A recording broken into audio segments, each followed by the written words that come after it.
نے قوم سبا کے اس ہلاکت آفرین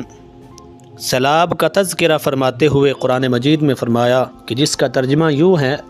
کہ بے شک قوم سبا کے لیے ان کی آبادی میں نشانی تھی، 2 باغ داہنے اور بائیں، اپنے رب کا رزق کھاؤ اور اس کا شکر ادا کرو، پاکیزہ شہر اور بخشنے والا رب، تو انہوں نے منہ پھیرا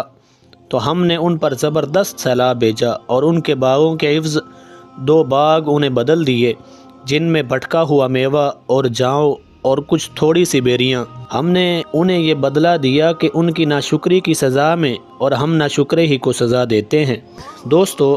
اس سے جو ہمیں درس ہدایت ملتا ہے کہ قوم سبا کی یہ ہلاکت اور بربادی ان کی سرکشی اور خدا کی نعمتوں کی ناشکری کے سبب سے ہوئی،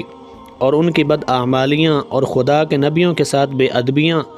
اور گستاخیاں جب بہت بڑھ گئیں تو خداوند قہار و جبار کا قہر اور